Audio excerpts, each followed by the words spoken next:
ఆనంద సద్గురు సాయినాథ్ మహారాజ్ की जय। శ్రీ రాఘవేంద్ర తీర్థరు జీవిత చరిత్ర। మంత్రాలయ మహర్షి శ్రీ రాఘవేంద్ర తీర్థరు శ్రీ వెంకటేశం లక్ష్మీశం అనిష్టఘ్నభీష్టదం చతుర్ముఖేరతనయం శ్రీనివాసం భజే నిశం। మూకోపి యత్ప్రసాదేన ముకుంద శయనాయతే రాజరాజాయతే రిక్తో రాఘవేంద్రం తమాశ్రయే। పూజ్యాయ రాఘవేంద్రాయ సత్యధర్మరతాయ చ భజతాం కల్పవృక్షాయ నమతాం కామధేనవే। శ్రీహరివాయు గురుభ్యోన్నమః। మంత్రాలయ మహర్షి శ్రీ రాఘవేంద్ర తీర్థ స్వాముల వారు విశ్వమానవ కళ్యాణమునకై మంత్రాలయ గ్రామమున వెలిసిన కలియుగపు కల్పవృక్షము, కామధేనువు మరియు చింతామణి। కోరదగు కోర్కెలను తీర్చు కామితార్థ ప్రదాత కారుణ్య సింధువే శ్రీ రాఘవేంద్రుడు। ఈనాటికిని సశరీరముగా దివ్య భవ్య బృందావనమునందుండి భక్తుల ప్రార్థనలను విని వారి కోర్కెలను తీర్చి ఇహపరలోక సంతసములనిచ్చి బ్రోచు శ్రీ రాఘవేంద్ర స్వామి మోక్షము కూడా ఇప్పించగలిగిన సమర్థులు। మంత్రాలయము దర్శించి నిరాశ నిస్పృహలతో వెనుదిరిగిన వారే లేరు। మోక్షదాత సర్వోత్తముడగు శ్రీమన్నారాయణుడొకడే। శ్రీమన్నారాయణుని అనుమతితో శ్రీ వాయుదేవుడు కూడా మోక్షం ఇవ్వగలడు। శ్రీ రాఘవేంద్ర తీర్థలు శ్రీహరి వాయువుల అంతరంగ భక్తుడు। వాయుదేవుని అంతర్యామి సీతాపతి శ్రీరామచంద్రుడే ఆ శ్రీమన్నారాయణుడు। శ్రీ రాఘవేంద్ర తీర్థులకు మోక్షదాతయ్యగు శ్రీమన్నారాయణుని చెంత చేరు చనువు గలదు। అందువలననే తన చెంత చేరు భక్తులకు శ్రీహరి మరియు శ్రీ వాయుదేవుల అనుగ్రహమిప్పించు యోగ్యత సామర్థ్యము కలదు। ఐహిక పారలౌకిక సంతోషము నందురాడుటయే సర్వమానవుల సంకల్పము। అట్టి సంతోషమే మోక్షము లేక జన్మరాహిత్యము। మోక్షము చేరిన వారెవ్వరూ మరలిరారు। ఇదే శ్రీమన్నారాయణుని ఆవాస స్థానము, శాశ్వత సుఖస్థానము। శ్రీమన్నారాయణుడొకడే ఉత్తమోత్తముడైన దేవదేవుడు, సాటిలేని సర్వోత్తముడు, సరిరారు ఎవరు అతనికి। అనంత కళ్యాణ గుణ పరిపూర్ణుడు,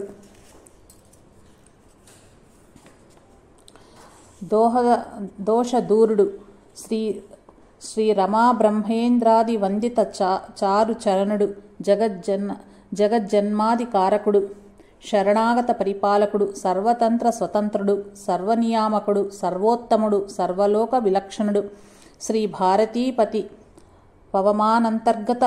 పవమానంతర్గతుడై రామునుడియు కృష్ణుడియు నరసింహుడనియు కలియుగ ప్రత్యక్ష దైవము శ్రీనివాసుడనియు భక్తులచే కొనియాడబడు శ్రీకృష్ణుని దాసత్వమే వైష్ణవ భక్తి।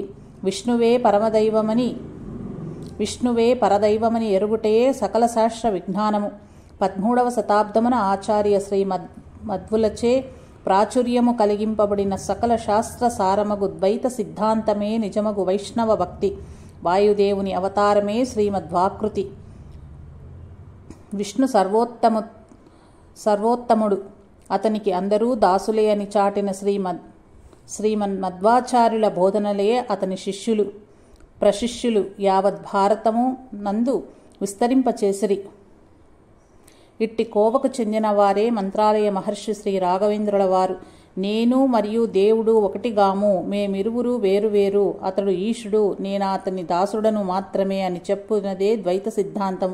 శ్రీహరికి మిక్కిలి సమ్మతమైన ఈ సిద్ధాంత వ్యాప్తికి వాయుదేవుడు అవతరించిన అతని సందేశము ప్రజాబాహుల్యమున కందజేసి యోగ్య జీవుల మోక్షప్రాప్తికి అవతరించిన దేవతా పురుషుడే శ్రీ రాఘవేంద్ర తీర్థులు। ఈనాటికి నీ మంత్రాలయమునందలి బృందావనము నుండి విశ్వమానవ కళ్యాణమునకు పాటుపడుచుండు శ్రీ రాఘవేంద్రుల వారు మా వంటి వారి కగుపడరు। అలనాటి బళ్ళారి అనంతపుర మండలము జిల్లా కలెక్టరుగా నుండిన సర్ థామస్ మన్రో లాంటి పుణ్య పురుషులకు దర్శనమిచ్చిన శ్రీరాయల వారు శ్రీ రాఘవేంద్ర తీర్థులను భక్తులు ప్రీతిగా పిలుచు పవిత్ర నామము। నేటికి నీ బృందావనమునందు ప్రవేశించి 339 సంవత్సరములు గడిచి 340 సంవత్సరములు గడుచుచున్నది। నేటికి నీ అందుండి వర్ణనాతీతమైన మహిమలు ప్రదర్శించుచు భక్తులను అనుగ్రహించుచు వారికి సుఖ సంతోషములను అనర్చుచు అపార సంసార దుఃఖ సాగరమున మునకలు వేయుచున్న వారికి నావగా తోడ్పడి కలియుగ కల్పవృక్షమని సార్థక నామధేయుడైన శ్రీ రాయల మహిమ కొనియాడుట సామాన్య మానవులకు సాధ్యము కాదు। ఇంకనూ ఎన్నో తరములు ఇక్కడే ఉండి మీ కోర్కెలు తీర్తును। మూల బృందావనము నుండి సంగ్రహించిన మృత్తికతో మృత్తికా బృందావనములు అనన్య స్థలమునందు ఎక్కడెక్కడ ప్రతిష్ఠించబడి ఉన్నవో అచ్చట నేనుండి మీ కోర్కెల తీర్తును అని స్వాముల వారు ఇచ్చిన ఆ శ్వాసనమును నిజమని చెప్పిన భక్త శ్రేష్ఠులు పుణ్యపురుషులు కోకల్లలు. భక్తగ్రనుల అత్యద్భుత ఆధ్యాత్మికానుభవములు శ్రీహరి మహిమలు బృందావన ప్రవేశమునకు పూర్వము పిదప వర్ణనాతీతములు. అత్యద్భుత విచిత్రాలలో విచిత్రమైనవి శ్రీహరి మహిమలు. పండితోత్తములు తప్ప శ్రీహరి మహిమలు ఈ వైజ్ఞానిక యుగమందు ఎవరుగాని ఉగ్గడింపలేరు. శ్రీవారి శక్తుల విజ్ఞాన శాస్త్రజ్ఞుల నచ్చెరువు నందించినవి. కన్నులు లేనివారు కానలగుచున్నారు, చెవిటివారు చెవుడు మటమాయమగుచున్నది, మూగవాడు వాచాలుడగుచున్నాడు, కుంటివాడిక కుంటివాడు కాడు అని అనుగ్రహీతులైన వారి ఆనందానందము. శ్రీ రాఘవేంద్ర తీర్థులు మేటి రచయిత. సంస్కృత భాషలో అతని విశదీకరణలు వైదిక మతసారాన్ని ఎంతటి మూఢుడకైనను ఒట్టుపట్టునట్లు చేయు విజ్ఞానులు. వేదాంత విద్య నెరిగి అందులోనూ ద్వైత సిద్ధాంతమును బహుచక్కగా అవగాహన చేసుకున్నటలో శ్రీ రాఘవేంద్రుల రచనలు అద్వితీయములు. శ్రీవారి రచనలను అభ్యసించి పండితులుగా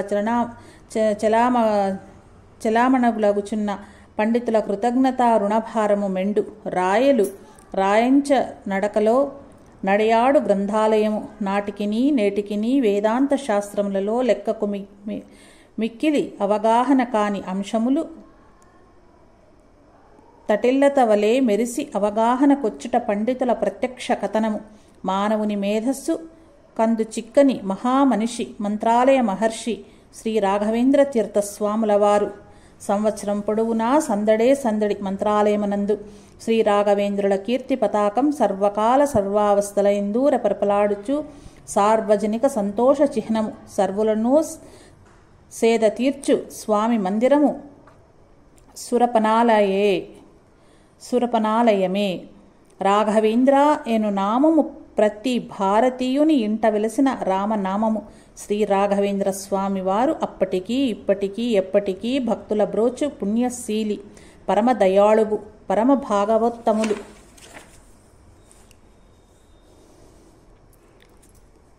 శ్రీ రాఘవేంద్రుల అవతోద్ధారణ ఉద్దేశ్యము.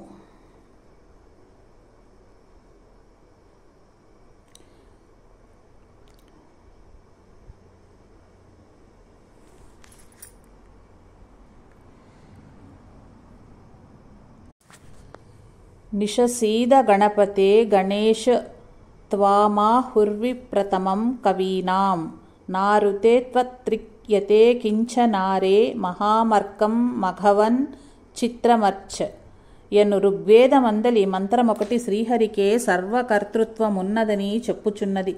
చెయ్యుట చెయ్యకుండుట అన్యథా చెయ్యుట పోషణ ఇవి అన్నియు సర్వజ్ఞుడగు శ్రీహరి లీలలే. అతడు సర్వకాల సర్వావస్థలందు మహాశక్తి సంపన్నుడు. సమస్త సంకల్పము అతనివే. అతడు సర్వసంత్ర స్వతంత్రుడు. ఈ సువిశాల విశ్వమాత అని సృష్టి, దాని ఉనికి సత్యం, జగన్మిథ్య కాదు.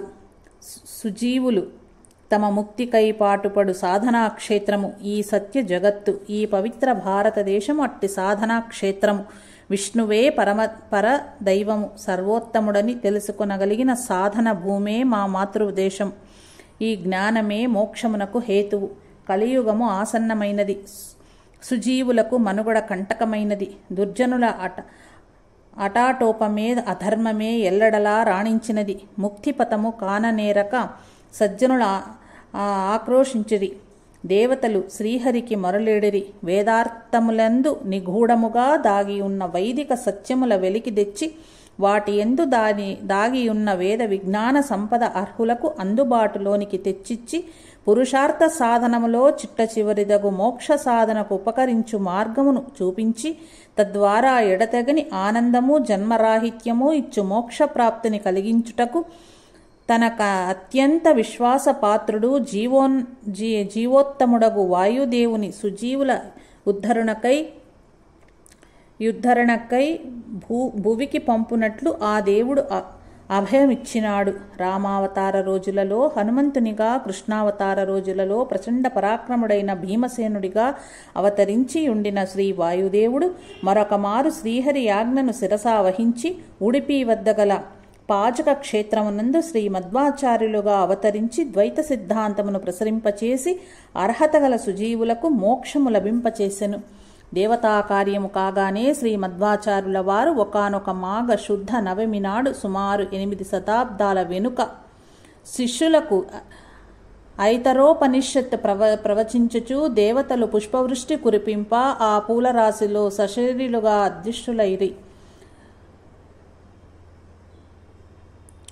అదృశ్యులైరి. వారి సిద్ధాంతమును వారి శిష్యులు ప్రశిష్యులు బోధించి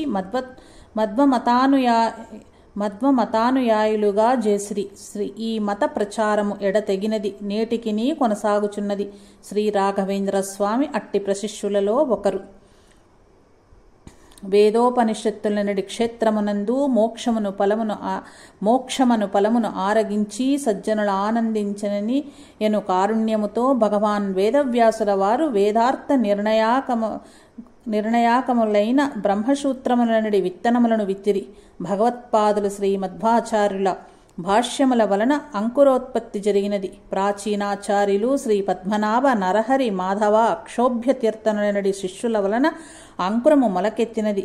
శ్రీ జయతీర్థుల టీకాలచే మొక్క శాఖోపశాఖలకు దాల్చినది. శ్రీ రాఘవేంద్రుల పూర్వావతారులైన శ్రీ వ్యాసరాజ యతి సార్వభౌముల కాలములో చక్కగా చిగురించి శ్రీ విజయేంద్ర తీర్థ శ్రీపాదుల కాలములో పుష్పించి నేడు శ్రీ రాఘవేంద్ర గురు సార్వభౌముల కాలములో ఫలించి మధ్వ సిద్ధాంతమును కల్పవృక్షము విశేషముగా శోభించుచున్నది అని శ్రీ రాఘవేంద్రుల పరమభక్తులు మునిమనములు అయిన శ్రీ వాధీంద్ర తీర్థ స్వాముల వారు సెలవు ఇచ్చి ఉన్నారు. శ్రీ మధ్వాచార్యులు చూపిన బాట సుగమమై శ్రీ విష్ణువే పరదైవమని తెలిసి భక్తులు మోక్షమును పొందుచున్నారు. జగద్గురు శ్రీ మధ్వాచార్యుల మూల మహాపరంపరలో మహామహిమోత్పేతులైన శ్రీ విబుధేంద్ర తీర్థులు, శ్రీ సురేంద్ర తీర్థులు, శ్రీ విజయేంద్ర తీర్థులు, శ్రీ సుధీంద్ర తీర్థులు మొదలగు తాపసాగ్నుల తర్వాత శ్రీ రాఘవేంద్రులు వచ్చారు. పై చెప్పిన యతి సార్వభౌములందరూ పరమ భాగవతులు, ప్రజాహితులు, సమకాలీన రాజులు, సార్వభౌములు. వీరికి మహాపోషకులుగా ఉండి వైష్ణవ భక్తి ప్రచారమునకు చేయూతనిచ్చిరి. శ్రీ రాఘవేంద్ర తీర్థుల కాలములో మధ్వ సిద్ధాంత ప్రకాశ ప్రాచుర్యము శిఖరాగ్రమంటి ఒప్పారినది. దక్షిణ భారతదేశపు మతీయ ఇతిహాస పుటల యందు శ్రీ రాఘవేంద్రుల జీవితకాల విశేషాల నవలోకించిన ధర్మ సంస్థాపనార్థాయ సంభవామి యుగే యుగే అని శ్రీకృష్ణ భగవానుడు సెలవిచ్చినట్లు సామాన్య మానవుల ఉద్ధరణకు సంకల్పము నెరవేర్చుకొని భక్తులు తన్ను చేరునట్లు భగవంతుడు చెయ్యుచున్నాడని తెలియచున్నది. శ్రీ రాఘవేంద్రుడు ఆ దేవదేవుని ఏరిక శ్రీహరి కరుణా కటాక్షము అతని జన్మ కారణము, భగవత్ సంకల్పము నెరవేర్చుటచే అతని పని. వాయువేష గల శ్రీ రాఘవేంద్రుడు అతని అంతర్యామి శ్రీరామచంద్రుని బంటు దాసుడు. రాగల పుటలలో భగవత్కార్య సాధనకు శంకుకర్ణుడను ఒక కర్మజ దేవత ఎట్లు అనుగ్రహింపబడినది వివరింపబడగలదు. చతుర్ముఖ బ్రహ్మదేవుని యొద్ద నుండి బ్రహ్మదేవుడు శ్రీహరి పూజ చేయుతురి. అతనికి పూజా ద్రవ్యములకు తులసి పుష్పాదులు సమకూర్చుట శంకుకర్ణుని పని. అదొక దైవలీల. ఒకనొక దినము పూజా ద్రవ్యములు సమకూర్చుటలో కొంత ఆలస్యమైనది. అదే బ్రహ్మదేవుని కినుక రూపముగా వరప్రసాదమైనది. మానవ లోకములో మనిషిగా పుట్టినట్లు శంకుకర్ణునికి బ్రహ్మదేవుడు శాపరూపములో ఒక వరమిచ్చుట తటస్థించినది. శంకుకర్ణునికి భువికి దిగివచ్చి విష్ణు సర్వోత్తమత్వము ప్రచురించు సదవకాశం కలిగినది. భువి ఎందన్ని జన్మల ఎందును గొప్ప విష్ణు భక్తుడగనే ఉందు అని బ్రహ్మదేవుడతనికి వరమిచ్చి కృతకృత్యుడైనాడు. భగవంతుని లీల అనగా ఇదే. శంకుకర్ణుని మొదటి అవతారము ద్వైతలోకోద్ధారకుడైన ప్రహ్లాదుడు. హరిద్వేషి హిరణ్యకశిపుని తనయుడుగా జన్మించి తండ్రిని శ్రీ నరసింహునిచే ఉద్ధరింపజేసినాడు. రెండవ అవతారము శ్రీ వ్యాసరాజుల వారు. వీరే విజయనగర సామ్రాజ్యాధీశుడైన శ్రీకృష్ణదేవరాయల కులగురువులు. శంకుకర్ణుని మూడవ అవతారమే మంత్రాలయ మహర్షి శ్రీ రాఘవేంద్ర శ్రీపాదుల వారు. నేటికిని బృందావనము నుండి మరి 3 శతాబ్దములు ఇందే యుండి మరియు మృత్తికా ప్రతిష్ఠిత బృందావనమందుండి ఆశ్వాసమును ఇచ్చి భక్తజనుల బ్రోచుచున్న శ్రీ రాయలవారు అపార కారుణ్య సింధువులు, పరమదయాళువులు. శ్రీ రాఘవేంద్ర తీర్థులను వేనోళ్లా కొనియాడు భక్తుడే అదృష్టశాలి. శ్రీహరిదాసులు శ్రీ రాయల పొగడి పొగడి పునీతులైనారు. శ్రీ రాఘవేంద్రుల సత్సంకల్పమున్న తప్ప శ్రీవారి బృందావన దర్శనం దొరకదు. మందభాగ్యులకితని సేవాభాగ్యము లభించదు. అనుక్షణము శ్రీ రాఘవేంద్రుల కీర్తించు జిహ్వయే జిహ్వ, వారే ధన్యజీవులు.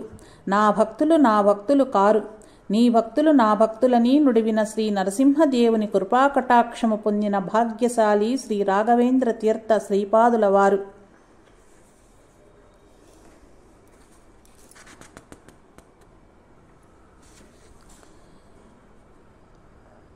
3వ అధ్యాయం శ్రీవారి పూర్వజులు. దక్షిణ భారతదేశము నేలిన వారిలో కదంబులు, చాళుక్యులు ప్రాచీనులు. వారు వైదిక ధర్మలను అభిమానించి బ్రాహ్మణులను గౌరవించి వారికున్నంత పదవులిచ్చి వారికున్నత పదవులను ఇచ్చి ఆదరించిరి. ప్రఖ్యాతులకు విజయనగర సామ్రాజ్యాధీశులు కూడా బ్రాహ్మణ అభిమానులే. ఆ రోజులలో శాస్త్రిక వంశమును 60 ప్రాచీన బ్రాహ్మణ కుటుంబములో 14 గోత్రములు ఆ రోజులలో పేర్గాంచినవి. గౌతమ గోత్రమునకు చెందిన బీగే ముద్రే ఇంటివారు మన కథానాయకుడు శ్రీ రాఘవేంద్ర తీర్థుల పూర్వజులు. శ్రీ కృష్ణభట్టు అనడి పండితోత్తముడు వారిలో ఒకడు. గొప్ప వీణా పండితుడు. గానా వీణా కృష్ణభట్టుని సుపరిచితుడు.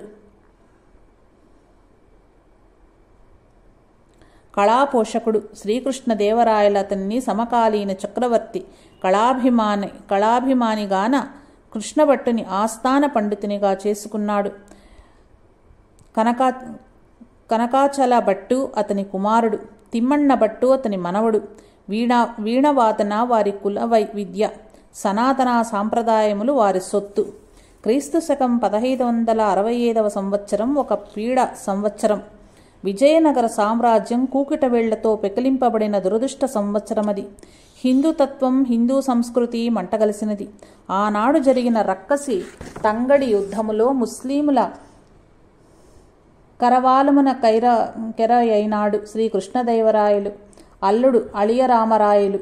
విజయనగర నెరజోదుల సర్వసైన్యాధిపతి బహమనీ సామ్రాజ్య చీలికైన దక్కనునందలి 5 సంవత్సర ముస్లిం రాజ్యములు ఏకమై హిందూ సైన్యములను తరమగొట్టి కృష్ణానదిని దాటి రాజధాని నగరమగు విజయనగరం నేటి హంపి ప్రవేశించినవి.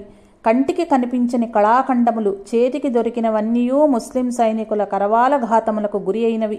కార్చిచ్చు కళాఖండములు స్థానము గైకొన్నది. 6 నెలలు సాగిన ఈ దౌష్ట్యము రాజధాని నగరమును శ్మశానవాటికగా మార్చినది. విజయనగర శోభ అంతరించినది.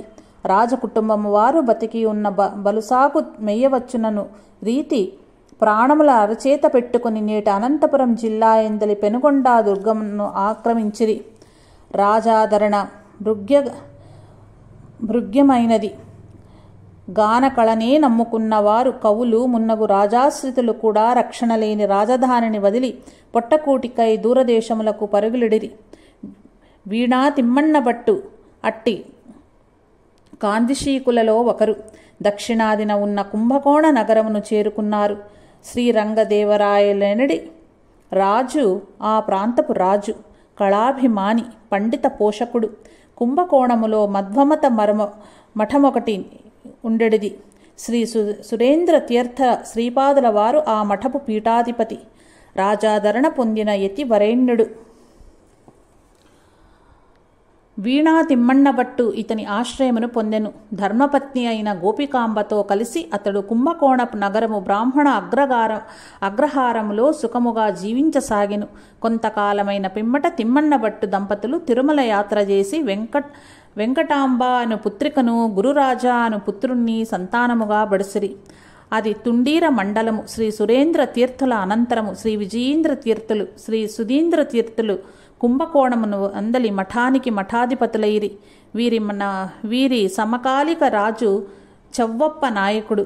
తంజావూర్ అతని రాజధాని. అతని ఆదరణ, పోషణ శ్రీ విజయేంద్ర సుధీంద్రులకు లభించినవి. తిమ్మన్నభట్టు గోపికాంబులు మరొక సత్సంతానాన్ని ఆశించిరి. ఆ కోరిక కూడా దైవ ప్రేరణయే.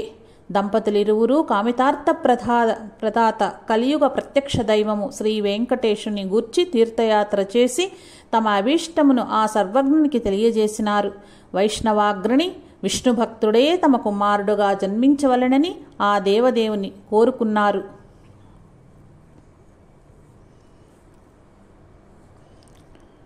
నాలుగవ అధ్యాయం. రాగల రోజులలో రాఘవేంద్రుని పేరుగాంచు పుత్రరత్న జననము. పువ్వు పుట్టగనే పరిమళించును, పుట్టుక మునుపే పరిమళించిన ఉదంతమిది. గోపికాంబ గర్భము దాల్చినది. గోపికాంబ తిమ్మన్నభట్టు సంతోషమునకు అవధిల్లేవు. వరప్రసాదుడైన పుత్రరత్నమే పుట్టి తన ప్రకాశమును ఎల్లడలా ప్రసరింపచేయునని వారి ప్రగాఢ నమ్మకము. వెంకటేశుని వరమెట్లు ఒమ్ము కాగలదు.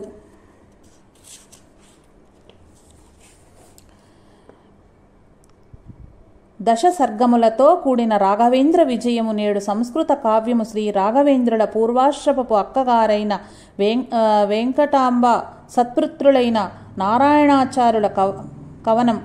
శ్రీవారి పూర్వాశ్రపు మేనల్లుడు రచించిన ఆ కావ్యమునందు దశల వారీగా శ్రీవారి జననము నుండి విద్యాభ్యాసం, వైరాగ్యం మొదలుగా గల జీవిత ఘట్టములు హృదయంగమున వర్ణింపబడినవి. అందరినీ అచ్చెరు అందించిన అనన్య భక్తుని అసాధారణ లీలలే అందు వర్ణితములు. ఆ భక్తాగ్రణియే గురు శ్రీ సుధీంద్రుల పిమ్మట పీఠమెక్కిన పరమ భాగవోత్తముడు, ప్రతిభాశాలి శ్రీ రాఘవేంద్ర గురు సార్వభౌముల వారు. విష్ణు భక్తిని, వైష్ణవ సంస్కృతిని, విష్ణు సర్వోత్తమత్వమును చాటి చెప్పిన విస్తృత కీర్తిశాలి వైష్ణవ యతిశ్రేష్ఠుడు ఇతడే. గోపికాంబ గర్భమునందలి శిశువు మరెవరో కాదు, రాగల రోజులలో రాఘవేంద్రుడు అని పేరు బరుగు శంకుకర్ణుని అవతారం. భగవత్కార్య సాధనకై శంకుకర్ణుడు కోరి చేరుకున్న మాతృగర్భము. నెల తప్పిన వనితలకు వేవిళ్ళు సహజం. వివిధ రుచుల రుచి చూడు కోరికలు మెండు. పులుపన్న పట్టట ఆనందము పడుతులకు. గర్భిణీ శ్రీ గోపికాంబ కోరికలు ఇవిగావు. గర్భస్థ శిశువు ఎవరు? గురుపీఠమును అధిరోహించు గురు సార్వభౌముడు. కాషాయాంబరములు కట్టబోవు కృపామయుడు. కనుకనే గోపికాంబకు కాషాయ రంగన్నాకడు ప్రీతి. కడుపులోనున్నది కాషాయ వస్త్రధారి కాగల సన్యాసి అని అప్పుడే సూచన. ఆమె ఆసక్తి భగవత్కథలయందు, అతని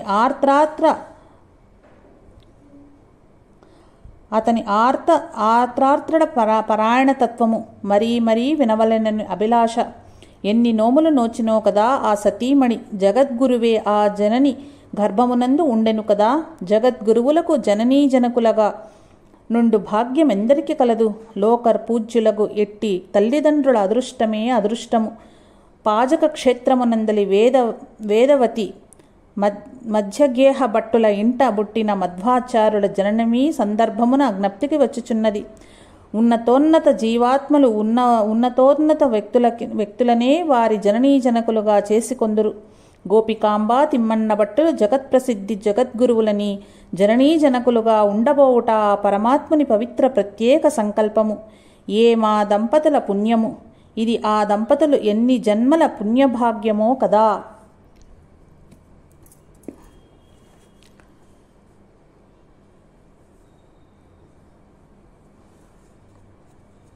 శ్రీ రాఘవేంద్రుల అవతారము 5వ అధ్యాయం. గోపికాంబకు నెలలు నిండినవి. సుఖప్రసవనము శుభగడియలు దగ్గర పడినవి. సకల గ్రహములు వాటి వాటి ఉచ్చస్థానములో నుండులాగున పరమాత్మ ఆదేశము జన్మరాశిని తమ తమ శుభదృష్టితో ఆ గ్రహములు చూచుచుండిన శుభ తరుణమిది. క్రీస్తు శకం 1595 నాటి మన్మథనామ సంవత్సరం పాల్గొన శుద్ధ సప్తమి మృగశిరా నక్షత్రమునందు తేజస్వి అయిన తనయుడు జన్మించాడు. మహానక్షత్రమిది. మహాత్ముడే లోక కళ్యాణమునకై పుట్టి మానవ లోకాన్ని ఉద్ధరించినవాడు. ఆ శిశువే కాలాంతరం నందు రాఘవేంద్రునిగా మారిన రాజయోగి. తిమ్మణ్ణాచార్యుని సంతసమున కవధులు లేవు. తన పితృదేవతలందరినీ ఉద్ధరించగల పుత్రుడు పుట్టినాడని అతని ఆనందోద్రేకం. స్నానమాచరించి భగవంతునికి కృతజ్ఞతలు తెలుపుకున్నాడు.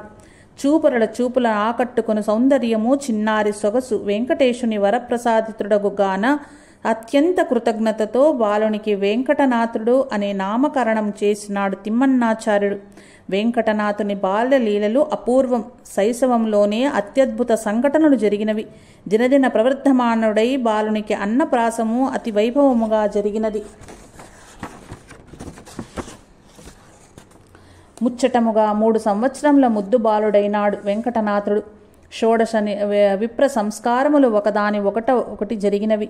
చౌల సంస్కారము, పిదప అక్షరాభ్యాసము జరిగినది. వెంకటనాథుడు ఏకసంతాగ్రాహి. చెప్పినదే తడువుగా సర్వము ఒప్పజెప్పు మేధావి ఆ బాలకుడు.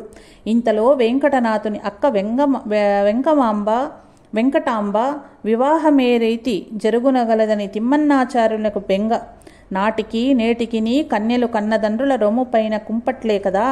వెంకటనాథుని చిలు పలుకులు, ముదము నొసగు ముద్దు మొగము, చిన్నారి చిరునవ్వు తిమ్మణ్ణాచార్యుని చింతల పాలద్రోలుచుండడివి.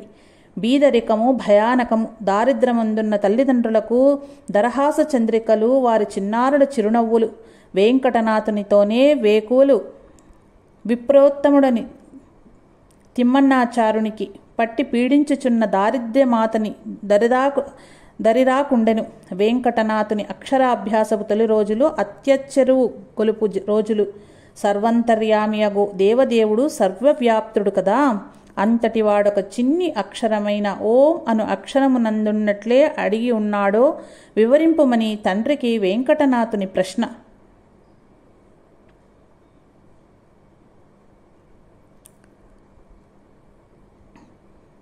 వెంకటనాథుని అక్షరాభ్యాసపు తొలి రోజులు అత్యాశ్చర్యపు గొలుపు రోజులు. సర్వంతర్యామియగు దేవదేవుడు సర్వవ్యాప్తుడు కదా. అంతటి వాడొక చిన్ని అక్షరమైన ఓం అను అక్షరనందెట్లు అడిగి ఉన్నాడో వివరింపుమని తండ్రికి వెంకటనాథుని ప్రశ్న. సందర్భము ఇసుకలో అక్షరములు వ్రాసి అలవాటు చేసుకుని ప్రయత్నము. ఈనాడు ఇసుకలో వ్రాసి అలవాటు చేసుకుని ముత్యాల కోవల నుండి అక్షరములు వ్రాత కనుమరుగైనది. పెన్సిళ్ళు పాళీలు వచ్చినవి. అక్షరములు భ్రష్టుపట్టినవి. చక్కని చేతి వ్రాత మిక్కిలి అరుదైనది. చిన్నారి వెంకటనాథునిలో దైవత్వముగాంచినాడు తిమ్మణాచార్యుడు. సాగిపడి ప్రణతుల అనర్ప ఆకాంక్ష అతనికి. కానీ మధ్యగేహ భట్టుల మనోవేదన అతనికి ఎరుకలో కలదు. తన కుమారుడు వాసుదేవుడు ఆశ్రమనామము.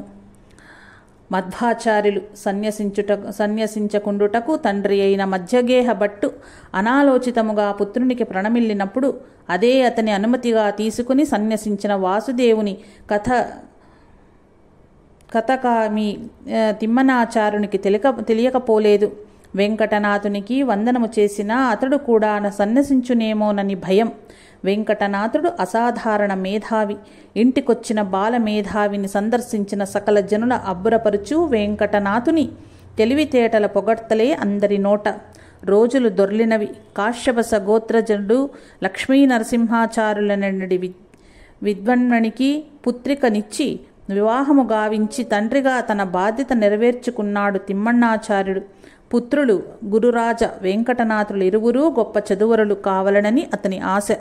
సకాలములో వెంకటనాథుని ఉపనీతులుగా చేసి తిమ్మణాచార్యుడు వెంకటనాథునికి వేద విద్యా అర్హతలు పొంద అవకాశమిప్పించాడు. ఒక దినం చిన్నారి వటువు వెంటరాగా తిమ్మణాచార్యుడు కుంభకోణమునందలి విద్యామఠమునందున్న సుధీంద్ర తీర్థుల దర్శనార్థం వెళ్ళినాడు. వెంకటనాథునిలో తన భావి వారసుడు పీఠమధిరోహించగల సమర్థుడని కనుగొన్నారు స్వాములవారు. గురు కటాక్ష వీక్షణము అప్పుడే వెంకటనాథునిపై పడినది. వెంకటనాథుడు గొప్ప చదువరి కావాలనని తిమ్మణాచార్యుని అభీష్టము. కానీ కాలమృత్యువు అతని కాటు వేసి వెంకటనాథుని చిన్న వయస్సులోని అతన్ని విడదీసినది. వెంకటనాథుని విద్యా ప్రావీణ్యతగాంచు భాగ్యం అతనికి కలగలేదు. వెంకటనాథుని అతని అగ్రజుణ్ణి తీర్చిదిద్ది విద్యా వినయ సంపన్నులను చేయ పరువు బాధ్యతలు ఇంటి అల్లుడగు లక్ష్మీ నరసింహచారులపై పడినవి. త్వరలోనే గురురాజుని వివాహమైనది. అన్నా వదిలిన ఆదరణలో తల్లి గోపికాంబతో వెంకటనాథుని జీవితము తన తండ్రి లేని లోటును కొనసాగినది.